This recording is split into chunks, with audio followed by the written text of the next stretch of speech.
enthusiastic NEET aspirants out there. I hope you're doing great, children.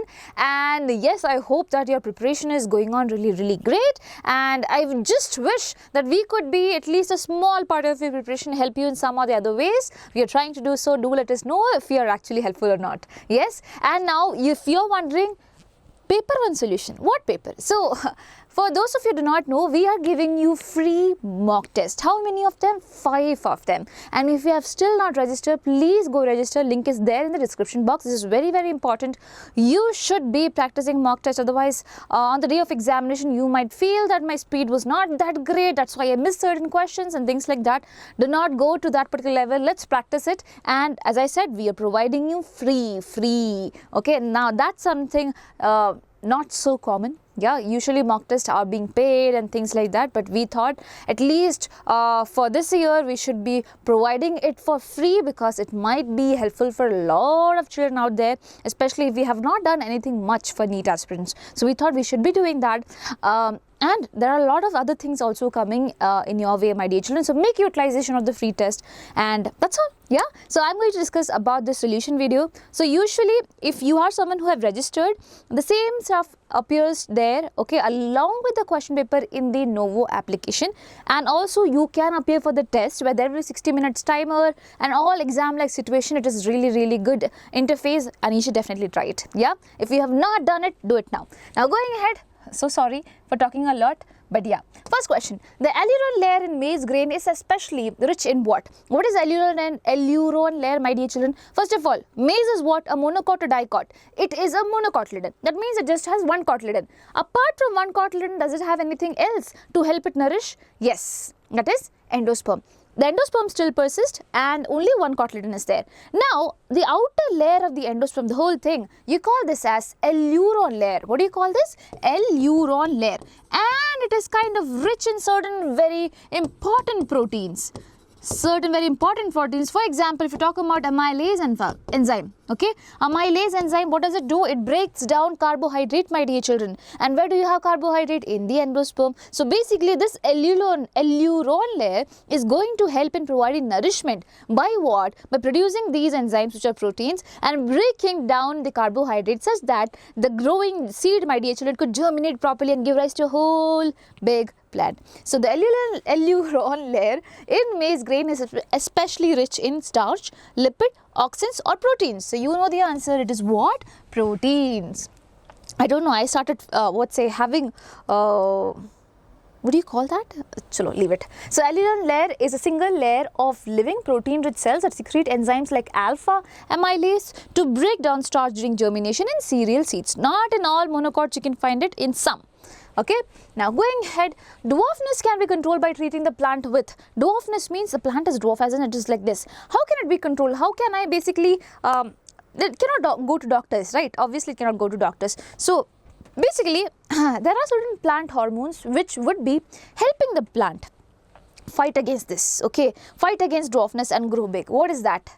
What is that particular hormone? Cytokinin is there for cell division, my dear children, okay, not particularly for stem elongation and things like that. We have to look for someone who is very great in stem elongation of the stem.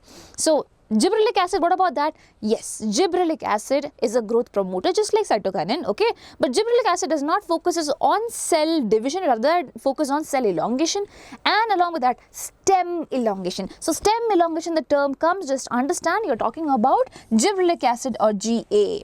Okay, now auxin, again a growth promoter, but it is not there for controlling dwarfness or things like that. Okay, it is gibberellic acid, it is there for stem elongation.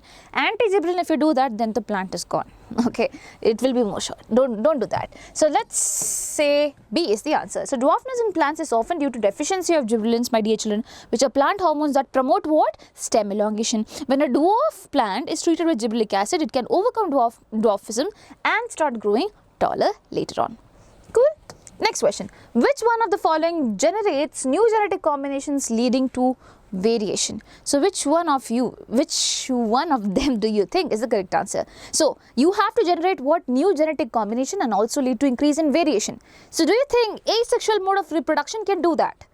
In asexual mode of reproduction, my dear children, it's the same parent basically giving rise to the gametes. So it's like creating clones. There is no much amount of variation in there. But if it is sexual reproduction, you have two parents, two genetic material coming together, again doing recombination, new stuffs and there things like that, and giving rise to what? Lots and lots of variation. So can I say it's not vegetative reproduction because that is what? Asexual. Parthenogenesis, again fertilization itself is not happening in parthenogenesis. Okay. Yeah. And nuclear polyembryony, again no, it's like from the nucellus, the cells of the nucellus, okay, it's there in, suppose if you talk about ovule, there are certain cells, these cells form the nucellus. So what happens is that inside the ovule you have the female gametophyte having the egg and things like that. Certain cells of the nucellus get inside and forms the embryo. This is also without fertilization. Anyway, it is belonging to the same plant itself. Are we importing some other new cells over here?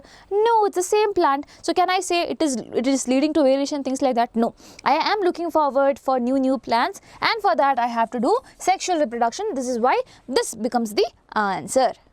Okay, chalo.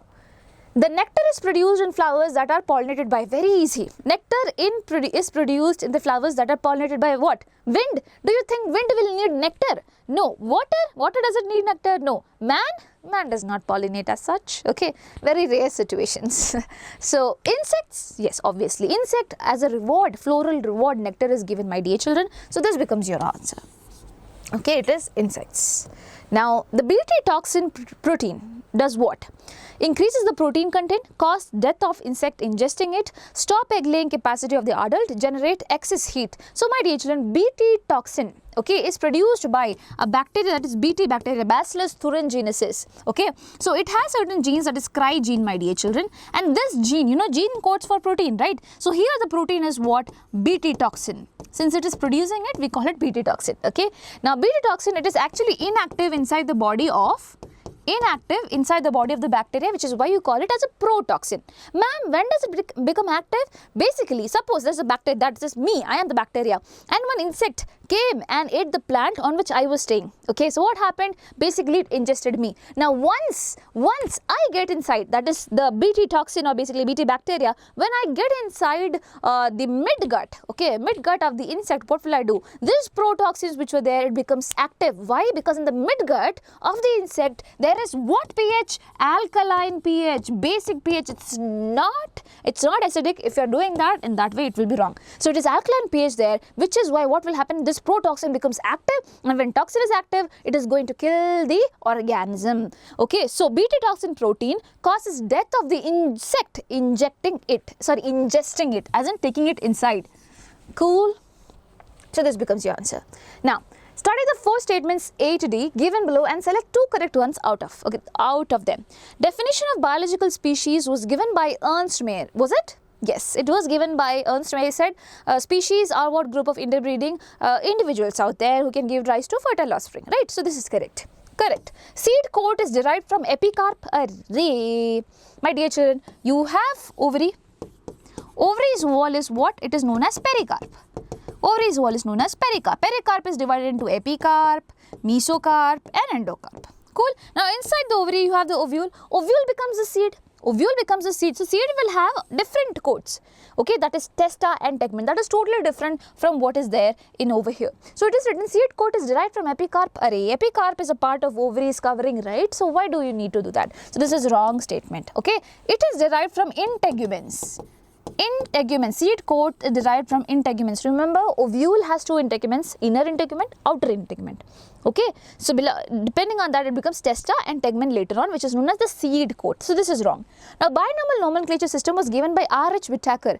Was he the person who gave the binomial nomenclature? No, it was Carlus Linnaeus. It was what? Carlus Linnaeus, not R.H. Whittaker, who gave rise to binomial nomenclature. Binomial nomenclature means the first name will be genus name and the second name is species name. Okay, things like that. Mangifera indica. Mangifera is what? Genus name. Okay, so indica is what? Species name. So autogamy is possible in clistogamous flower. What do you mean by clistogamous flowers? The flowers which are closed. So over here they will be having the female reproductive part, male reproductive part. So obviously over here autogamy is possible. Yeah, self-pollination is possible. From here, it will go on to this. Here, it will go on to this. So, autogamy is possible in clistogamous flowers. This is entirely correct. Can I say A and D are correct? Yes, I can say that, ma'am. So, C becomes your answer. What do you have to find out? Correct ones, right? So, A and D are the correct ones. Okay. Next, C4 plants are more efficient in photosynthesis than C3 plants. Why? C4 plants, my dear children, they have segregation in there. They have a different anatomy in them, okay? Arrangement in them, that is known as Kranz anatomy. And what is very unique about Kranz anatomy, my dear children, is that they will be having mesophyll cell, okay, and then they will be having Bundas shield cell.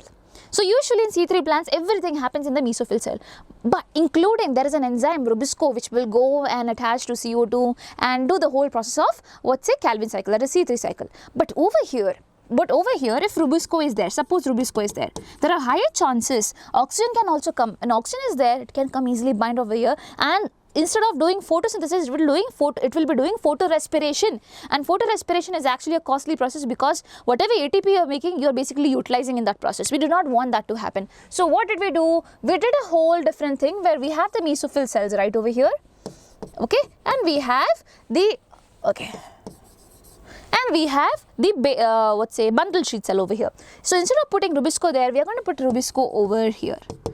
So, first time the CO2, suppose CO2 is there, CO2 is going to get fixed by some other enzyme that is known as PEP carboxylase. So, CO2 is getting fixed in the form of oxaloacetate. This oxaloacetate converts into malate. This malate will get inside here and give back the CO2. Now, the CO2 will react. So, it's like doing the hide and seek thing. But in the case of C3 plants, my dear children, they just have one, and that is mesophyll cells, which has everything. So, there are higher chances of photorespiration to happen. So, C4 plants are more efficient in photosynthesis than C3 plants due to higher leaf area? No, does not have any sense. Presence of larger number of chloroplasts? No, their efficiency depends on it. So, presence of thin cuticle? No. Lower rate of photorespiration? Yes, this is the thing. C4 plants have lower rate of photorespiration. Why, my dear children? Because they have Kranz anatomy.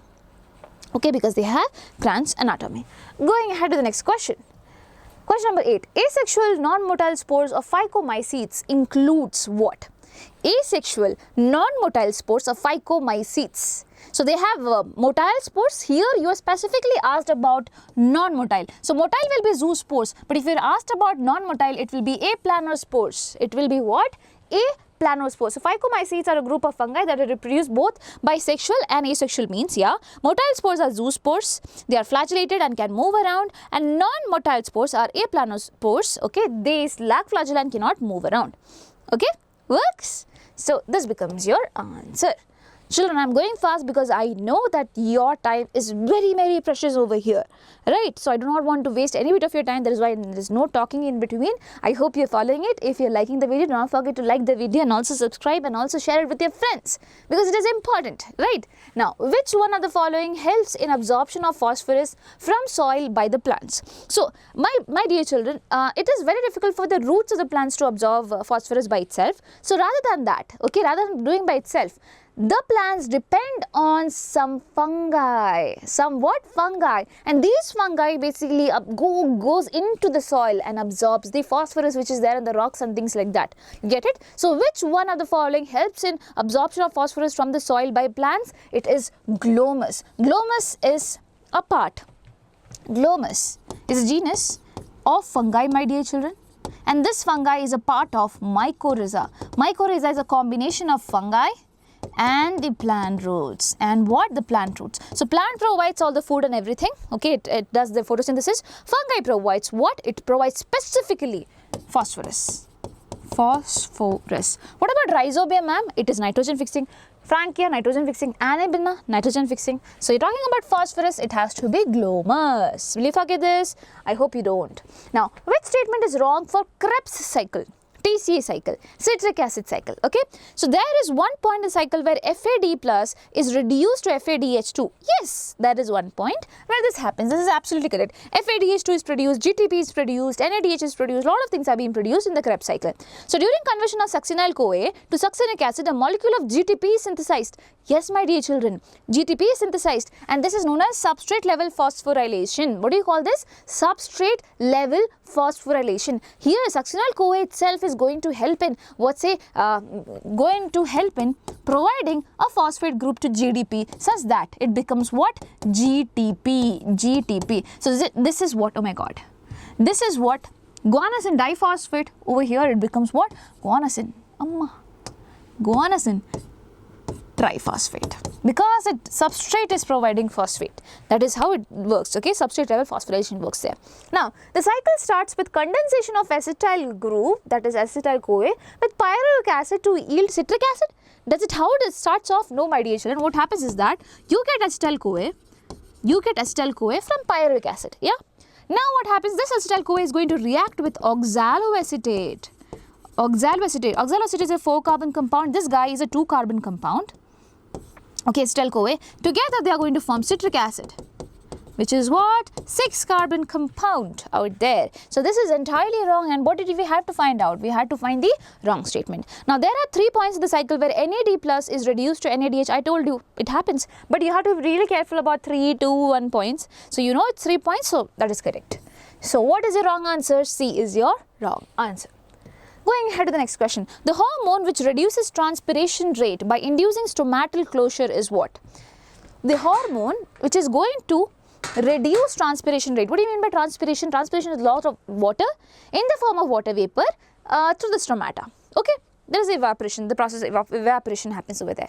Now, what is that hormone that will be reducing transpiration, reducing the loss of water by what? Inducing the stomatal closure. Stomata is a place through which water and everything is lost. So it says the stomata to close off. What is that? It is a stress hormone. It helps the plant when the plant is stressed. For example, suppose this plant is a desert plant. It does not want to waste any bit of water. So it says the stomata always to close.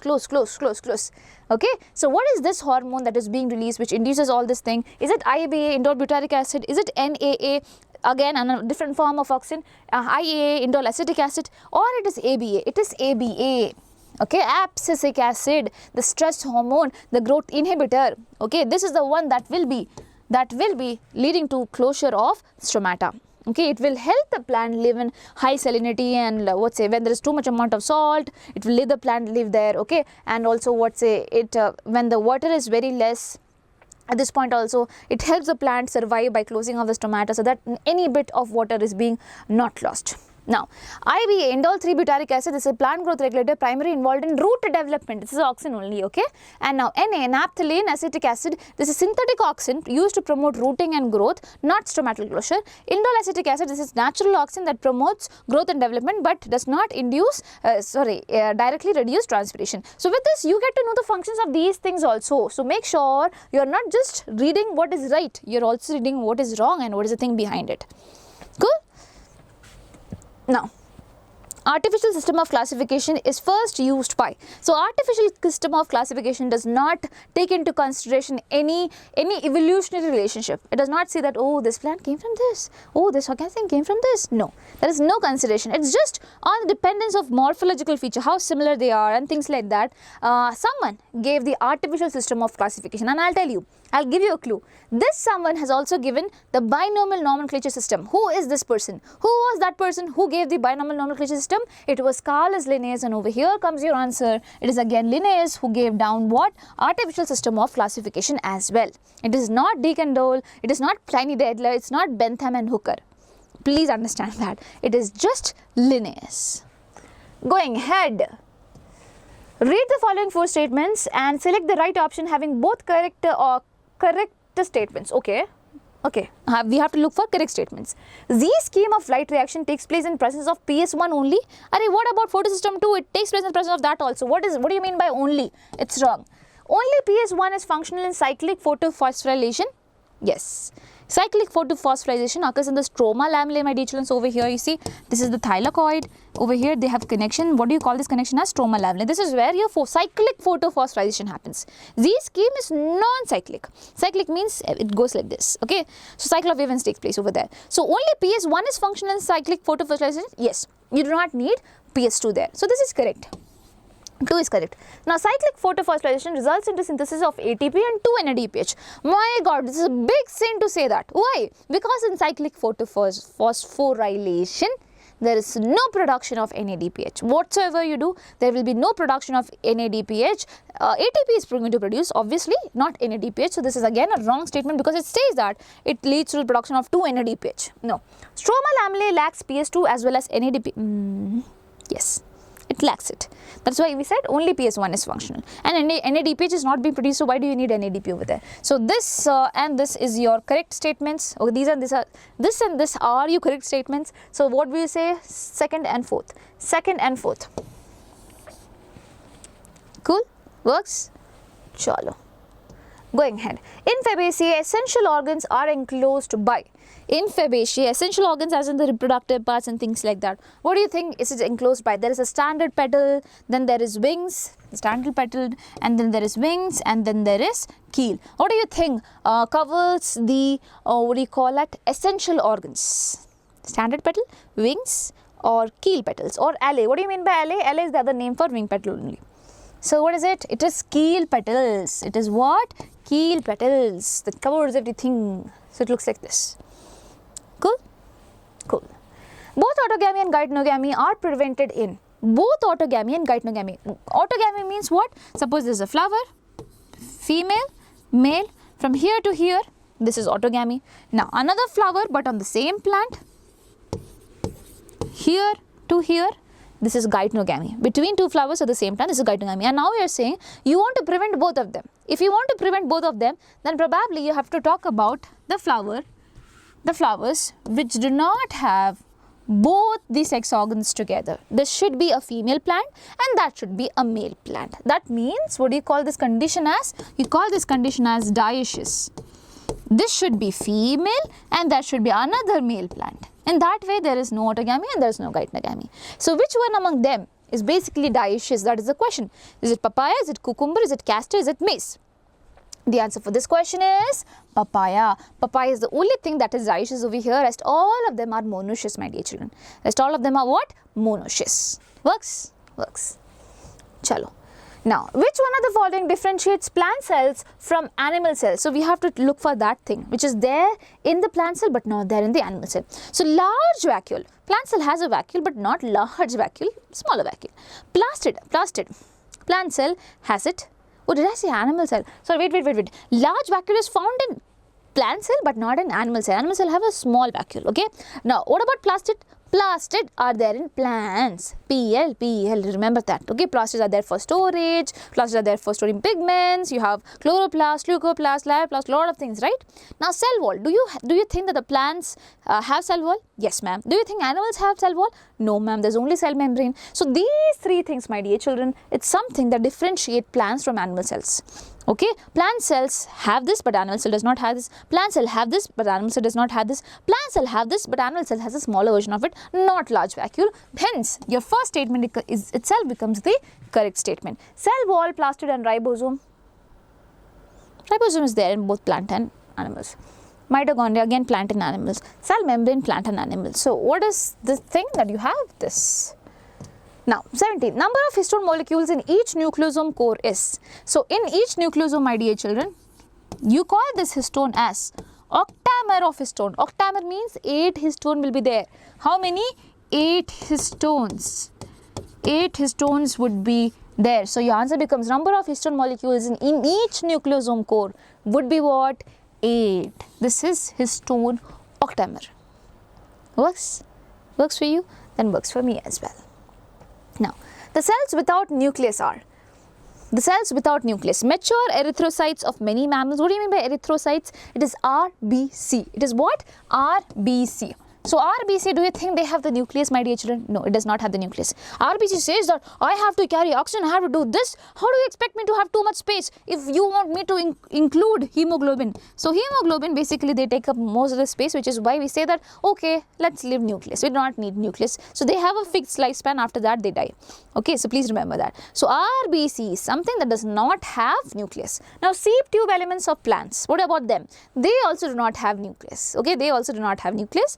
Instead, This is a part of what? Phloem. This is a part of phloem tissue. In phloem tissue, you have companion cells. Companion cells have the nucleus. So everything that the work that has to be done by the nucleus is done by them.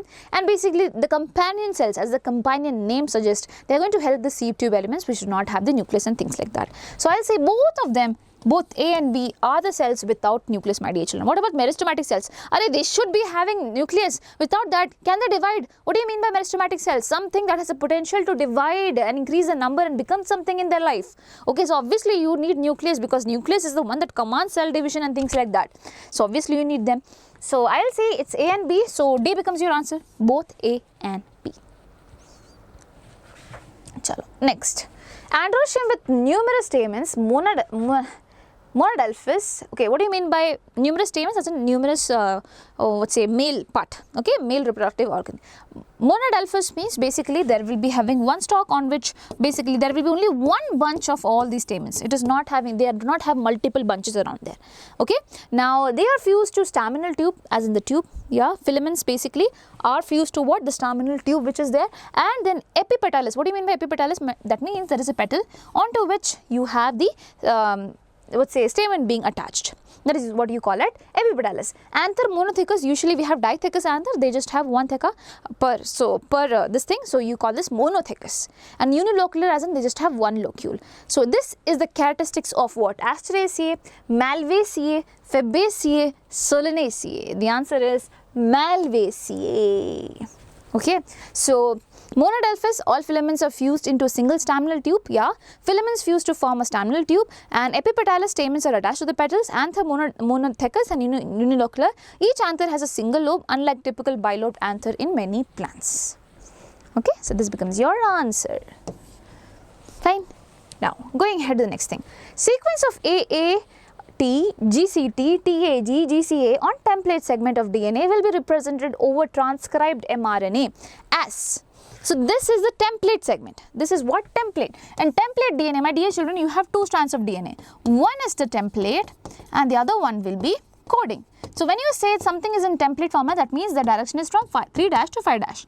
Similarly, coding strand will be 5' to 3', which is the one that will undergo transcription, the template strand. T for transcription, T for template. Remember that. And transcription happens in which direction? 5' to 3' direction. So from 5' it will start off.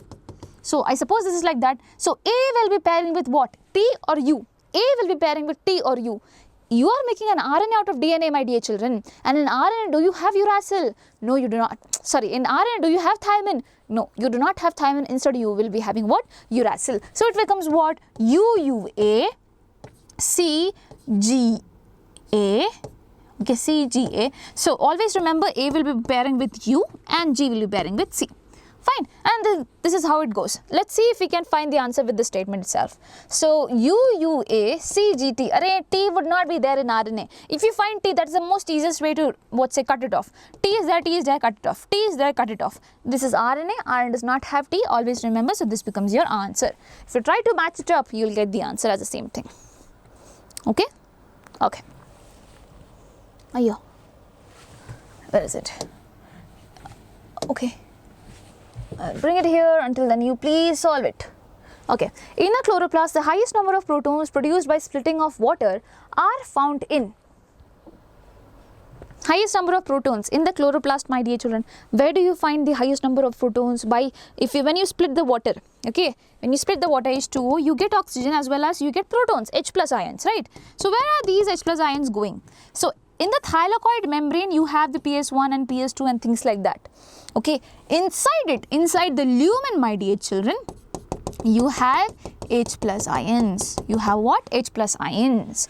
So please remember, in chloroplast, it is inside the lumen. Intermembrane space, that happens in the case of mitochondria. Remember, so children get confused with that. This is talking about chloroplast. By splitting of water, so this PS1 and PS2 is there in the membrane of the thylakoid. So inside that, the lumen, you will be having the H plus ions, which will be moving from the lumen out to the stroma later on to produce ATP and things like that. So intermembrane space wrong, antenna complex wrong, stroma wrong, lumen of thylakoids, yes ma'am. So this becomes your answer. Okay, cyclic photophosphorization occurs where? I just taught you, before some time? Tell me in the comment section. If you remember, tell me in the comment section, ma'am, this is what you were asking. I will be so happy to see that, okay, my children have reached until here, have heard what I tried to say. Now, albuminous seeds store their reserve food mainly in what? Albuminous seeds store their reserve food mainly in what? Albuminous seeds, what do you mean by that? Basically, they will be having endosperm as well as cotyledon. That is what you mean by albuminous. That means some endosperm still persist back. So usually what happens is that you have the zygote when it forms the embryo, my dear children, it needs the help of endosperm for nourishment to form this embryo. Now when the embryo has been formed, it says that I do not need endosperm, rather than I will be having my own things, and that is what? Cotyledons. So usually in the case of dicots, they have two cotyledons, but where do you make this from? From the endosperm itself, but there is what? Monocotyledons, where you just make one cotyledon, but the rest of the thing is still there, and that will be what? Endosperm, which is still persisting. So these type of seeds, you call them as albuminous seeds, which have the endosperm still persisting, and that means they would not be having two cotyledons. Instead of that, they will be having just one cotyledon, monocots. Okay, so albuminous seeds store their reserve food mainly in endosperm, cotyledons, hypocotyl, perisperm. Your answer is endosperm. Now children, if you have reached until now, tell me, 22nd question, I am asking you to give examples of monocots. Can you give me example of monocots, please? Now the question can be, albuminous seeds store the reserve food mainly in, you can be given the name of the monocots, you have to tell. Instead, in between so many dicotyledons, there will be one monocot, you have to find that out, which is why I am giving you this question. Try to find the monocot's name and tell me. This is 22nd question, put it down in the comment section, I will be reading it out.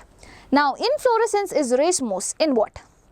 What do you mean by racemose? Racemose basically means you have little flowers, not the terminal position. In the terminal position, you would never have a flower. So that is found in cymose. In cymose, you will be having the flower at the terminal position as well as to the sides. But over here, in racemose, you do not have flower at the terminal position. Now here it is asked, inflorescence in racemose is found in brinjal, tulip, aloe, soybean. What will be your answer? Brinjal, tulip, aloe, soybean. What is the answer for this? Racemose. It is found in soybean. It is found in what? Soybean. Remember it. Direct question. I cannot have any explanation apart from this. I explained what do you mean by racemose. That's all. Works? Okay. Next question. Which one of the following pairs of codons is correctly matched with their function or the signal for the particular amino acid? Okay, so there are codons and there are amino acids. So AUG, ACG, AUG is for methionine. Okay, AUG is basically a start codon and it's also codes for methionine, but ACG, okay. Going ahead, what do we have? UUA, UCA, leucine, I do not know, ma'am. GUU, GCU, alanine, I do not know, ma'am. But this I know. UAG, UGA stop codon. My dear children, we have 3 stop codons, as in there won't be any tRNA that can bind on the stop codon and give an amino acid to it. No, stop codon is just for stopping the process of translation. Okay, and you have 3. UAG, UGA, UA. UAG, UGA, UA. Okay, UGA, UAG, UGA, UA. Okay, remember like that. It is the stop codon that you are having. So this becomes your correct answer. Now, the core of a cilium or the flagellum is called what? Is called what? Is called what? Cilium or flagellum, you have the core of it. It is known as what? Microtubule, axoneme, hub, none of these. Your answer is axoneme. This is what you call the core of cilium as well as flagellum, which are something that helps in motility, my dear children. Always remember. And it has a cartwheel. Okay, it has a cartwheel structure.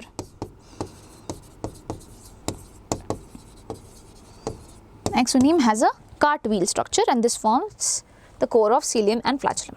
Now, according to Singer and Nicholson concept, cell membrane is what? You might have heard about Singer and Nicholson giving the fluid mosaic model, where basically they are saying there is a membrane and in the membrane you have what? Certain proteins, some lipids and things like that floating around. These are the mosaic. And the state of the membrane is what? Is it fluid?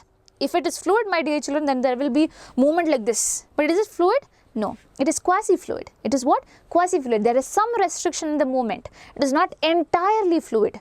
It is not entirely fluid, which is why I cannot, even though the name of the whole thing that they gave is fluid mosaic model, it is not actually fluid, it is quasi-fluid that is there. Not solid, not fluid, not solidified sheet, it is just quasi-fluid. That means the amount of fluidity is comparatively lesser. Okay, so B becomes your answer for this particular question. Now, deuteromycetes are called fungi imperfecti due to what? Why do you call them fungi infecti? What is the reason for that? Lack asexual reproduction, lack of cell wall, lack of sexual reproduction, or lack of vacuoles. You call deuteromycetes as imperfecti fungi because they do not have sexual reproduction happening in there. Not because of asexual reproduction and things like that, they have all of it. It's just sexual reproduction is not there. That is the reason for this. Okay, again a straight question that you have. Now, when a recombinant DNA is inserted within the coding sequence of an enzyme beta-galactosidase, it results into activation of the gene producing enzyme. So basically, suppose I had a gene and this gene was coding for beta-galactosidase. Now in this question, what is being asked? Suppose I am inserting something over here. Do you think it will be still producing beta-galactosidase? I am inserting some other gene over here in this particular space. Do you think it will be still producing beta-galactosidase? No, my dear children. Why? Because it is now going to show what? Insertional inactivation. What do you call it? Insertional inactivation is going to happen up over here. Okay, insert inactivation, no. Insertional inactivation, yes. Insertional activation, no. None of the above, no. Your answer is insertional inactivation. That means if something is inserted, the other thing is getting inactivated because of that. So this becomes your answer. Going ahead, elaioplast contains, this is very easy thing for me. Why, I'll tell you. So elaioplast comes under leucoplast. Leucoplast is something that stores a lot of things, proteins, fats, carbohydrates and things. And under that, if you want to remember, elaioplast stores what? Remember, elaioplast has the term oil. Oil is what? Fat or lipid. So elaioplast is the one that will be responsible for storage of what? Fats, oils, lipids and things like that. Okay, then you have amyloplast that stores carbohydrates and aleuroplast that stores proteins. Aleuro for proteins and what did I say? Amyloplast for carbohydrate and elaioplast for fats and oils. So proteins and fats wrong, fats and starch wrong, fats, protein and oil wrong. Okay, everything cannot be done by one guy, right? So elaioplast is there for fats and oil storage.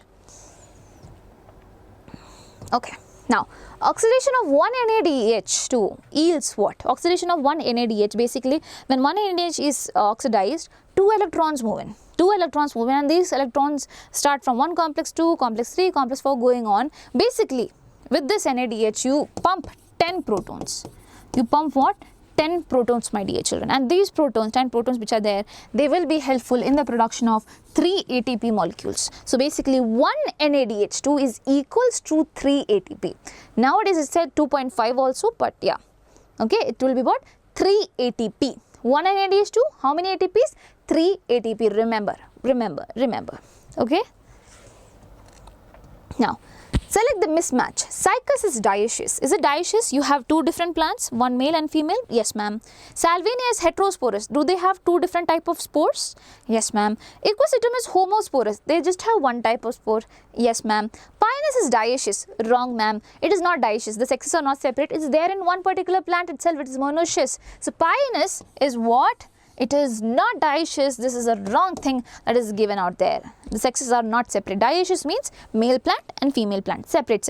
In Pinus, that is not happening. So which is why it is not dioecious, my dear children. Remember, this is the mismatch that you are having. Now, the population with interaction represented by plus and minus. That means one organism is getting benefit and the other organism, okay,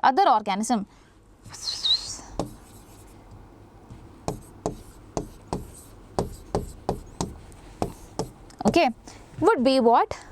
Would be, oh wait, I should not be doing this, that will be so sad. Okay, I'll do something else. Are you? Oh my god, where have we reached? Are we here?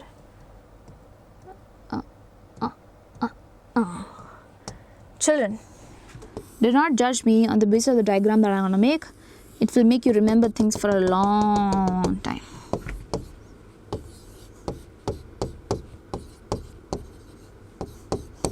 So this is the parasite. And this parasite is going to get benefit if it stays inside our body. But what about us? We are going to get negatively affected. We are going to get negatively affected. So mutualism where both of them can benefit. Amensalism where one is getting, when one is what? This thing. What do you get? What do you call it? What do you call it? Okay, wait. Commensalism. Let me come to commensalism. Commensalism is where one is neither harmed, okay, neither harmed or neither benefited, but the other one is definitely going to get benefit of it. So this is a plus and then a neutral relationship which is there in the case of commensalism. Parasitism, if you talk about that, there is a plus and there is a minus relation. One is going to get what's say benefit of it, and the other one is going to get what's say affected because of that. There is no benefit in there. Okay. Amensalism is a negative reaction that is happening out there. Okay, what happens is a negative kind of behavioral system that is happening there. Yeah, so I was saying impact, the term was impact. So amensalism is where one organism has no impact and the other organism would be having negative impact. So it is negative relation, minus and then no impact. Okay, so the correct answer, the correct thing where you want to show plus and minus, it would be this one, parasitism. Cool, works. Next question. Vacuole in a plant cell lacks membrane and contains air? Never. It has a proper membrane. It is known as tonoplast. What do you call this as? Tonoplast. Now, lack membrane and contains water and excretory substance? Wrong. This part could be correct. Lacks membrane is wrong. Is membrane bound and contains storage proteins and lipids? No, my dear children. For that you have plastids. For that in plants you have plastids for storing things. Lyoplast, amyloplast, aleuroplast, right? Now is a membrane bound and contains water and excretory substances? Entirely correct. And what is the name of the membrane? As I told you, it's tonoplast. Remember the name. It is tonoplast. So this becomes the only answer. Now in mitochondria, for each ATP produced, 4H plus passes from F0 matrix down the electrochemical proton gradient from what? From where it is coming inside, my dear children. So this is what the matrix that you have. Okay, this is the intermembrane space that you have. This is the F0 and the F1 particle that you have, my dear children. So from here, H plus ions are going to move into the matrix, producing what? ATP. So from where to where it is coming? Intermembrane space to the matrix, my dear children. So in mitochondria, for each ATP produced, 4H plus passes through the F0 matrix down the electrochemical. There's some difference in the making of the question, right? Through F0. Let's make that. Through F0. Down the protein gradient from what? From intermembrane space, not inner membrane, not outer membrane, not matrix. It will be intermembrane space. So between two of the membranes. Okay, so from here, my dear children, all the H plus ions came over here, got stuck there, and now everything of them would be pumped inside. And when they are pumped inside, for 4H plus 1 ATP molecule is going to be produced. Okay, remember that. Cool. Now, what is common in all three? Funaria, Dryopteris and Ginkgo. Presence of archegonia, that is the part that will produce the female sex organs, okay, not sex organs, basically, what do you call it? Yes. So what is common in all three? Funaria, Dryopteris and Ginkgos. Presence of archegonia. Archegonia is what? The female sex organ which is there. Well developed vascular tissues, independent gametophyte, the independent sporophyte. What is the thing that is common? The presence of archegonia. This is something that is common. So all of them, they would be having the female sex organ, that is this archegonia. Again, a straight question.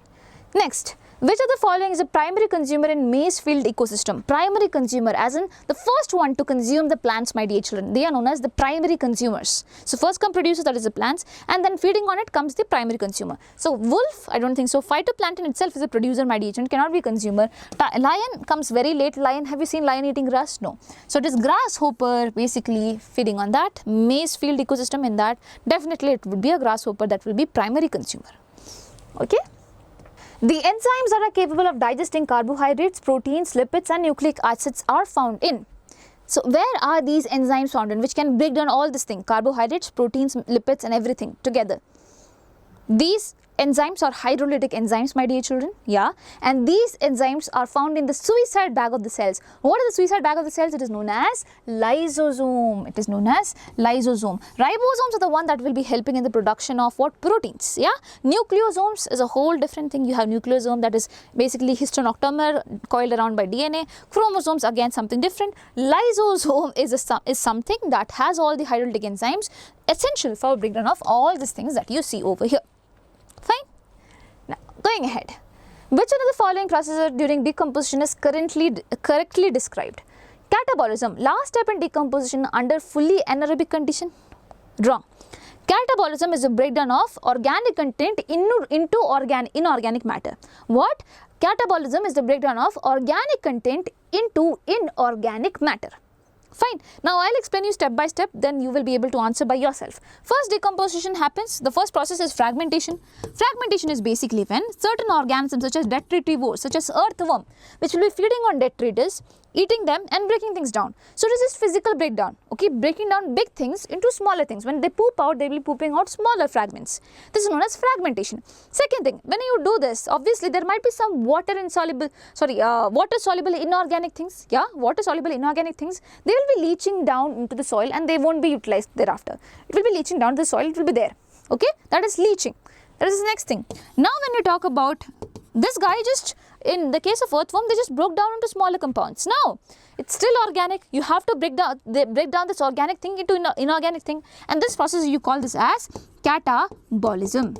When the breakdown of organic things happens to what? Inorganic things. But is it a direct process, my dear children? No. It takes a huge lot of time, and in between you make something which is known as humus. You make something which is humus, okay, and humus is basically very is a median position of this, okay, completely not organic, completely not inorganic as well. So this humus is something that will be giving inorganic stuff to the soil. So the process of formation of humus is known as humification. So after catabolism comes humification, and after humification comes mineralization. What do you mean by that? When the humus basically slowly gives the inorganic thing, no? This is known as mineralization. Now catabolism, last step in decomposition under fully anaerobic conditions, wrong. It is aerobic condition. First of all, remember, aerobic bacteria plays a major role in decomposition. Now leaching, water soluble inorganic nutrients rise to the top layers. No, it goes deep. That is wrong. Fragmentation carried out by organisms such as earthworm, correct? Yeah, I told you. Humification leads to accumulation of dark colored humus which undergoes microbial action at a very fast rate. No, my dear children. Yes, it forms, accumulation of humus happens, but it does not undergo microbial action at a very fast rate. It's a very slow process. So very slow process. It takes years. So this is again wrong. So what is the correct statement? You just have C, which is the correct statement. 39th. In the male and the male and the female gametophytes do not have an independent free living existence. That means they are going to be staying together. Okay, they do not have independent things like that. So bryophytes, pteridophytes, gymnosperms, all of this. What is the answer for this question? It will be what, my dear children? It will be gymnosperms. Gymno, as in what we call naked seeds are there, right, over here. So gymnosperms is the answer for this particular question. Here you do not have an independent free living existence. Now, which of the metabolites is common to respiration mediated breakdown of fats, carbohydrates and proteins? So what is something that is common when you break down fats, carbohydrates and protein? This thing anyway would be produced. Is it pyruvic acid? Is it acetyl-CoA? Is it glucose 6-phosphate? Is it fructose 1,6-bisphosphate? What will be the thing that is common? What is the metabolite that is common? It is acetyl-CoA, my dear children. What is it? It is acetyl-CoA that you will definitely get whatever you try to break them down. Next, population growth curve is sigmoid if the growth pattern is. Sigmoid curve means initially the population grows and then it reaches a level. This is known as the carrying capacity. What?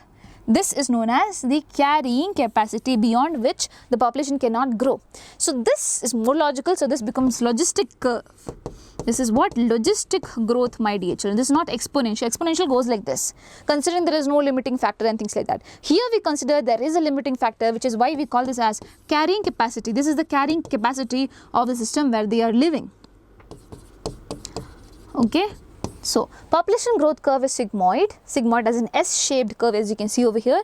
If the growth pattern is logistic, geometric, exponential or acceleratory should be like that, accretionary. I do not know what this mean also. Okay, so basically what do you say? The population growth curve is sigmoid if the growth pattern is logistic. Okay, next, the given figure is the diagrammatic representation of E. coli vector PBR 322. Which one of the following options correctly identifies its certain components? ORI, original restriction enzyme. Do you think ORI site represents that? No, it is origin of replication. From here only the replication would be starting. So this is wrong. ROP, reduced osmotic pressure. Wrong. It is a very important protein, replication protein, ROP. Okay. Now HIND3 and EcoR1, these both are molecular scissors. They are the one that cut the DNA. So they are restriction enzymes, my dear children. So selectable markers wrong. Ampicillin resistant and tetracycline resistant, they are antibiotic resistant genes. Yes. So suppose you have TTR, that is tetracycline resistant gene, that means this particular this particular organism that has the plasmid with this particular gene would be resistant to the action of an antibiotic, that is tetracycline. So even if you try to grow it in tetracycline medium, it will still grow. It won't die because it has the resistant gene. Similarly, ampicillin also same like that. So this is correct.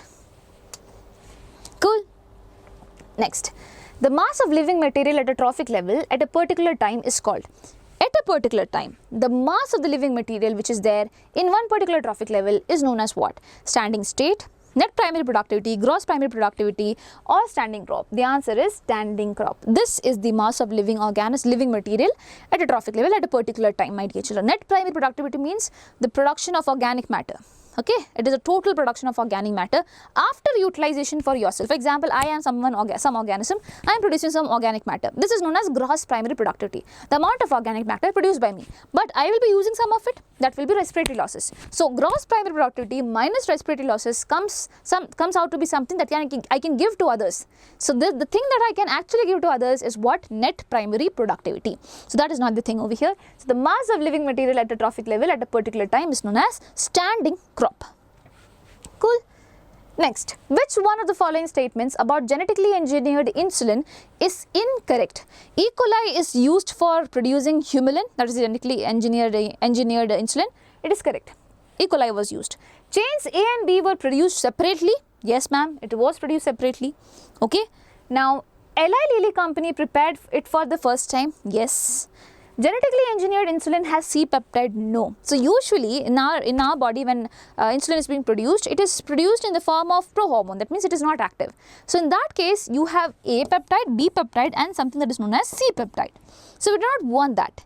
We do not want that. So if we put this gene for producing all this thing, it will be produced in the case of E. coli. But there would be no one who can remove the C. Usually in our body, the C is being removed. But in E. coli, if we make it produce, it won't be able to remove C. What do we do? So we take the gene for A peptide, we take the gene for B peptide, produce it separately. In the laboratory condition, we are going to join it. So there is no C peptide over there. So genetically engineered insulin has C peptide. This would be a wrong statement out there.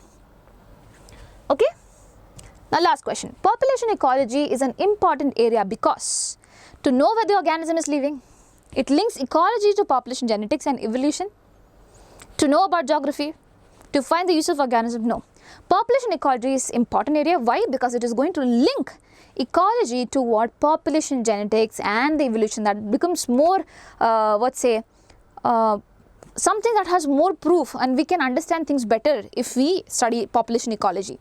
Okay, so it's not just about understanding where the organism is living, what is it eating, to what geographical area it is restricted to, nothing. So it is something that links ecology to population genetics and evolution so that we can study everything better. And with that, we complete all the 45 questions of botany paper. I hope you were able to do that, and do let me know your scores in the comment section below. First of all, you have to try it by yourself, and for that you have to go to the link that is given in the description box and try it by yourself. And if I was little speedy, I'm so sorry. Next time onwards, I will try to lower down the speed a bit, but if it was fine, then it's all good. So I hope you understood it. If you have any doubts still there in your head, please ask me in the comment section. I'm here to answer to your doubts as well. Yeah, wishing you good luck. Bye-bye. Take care, children.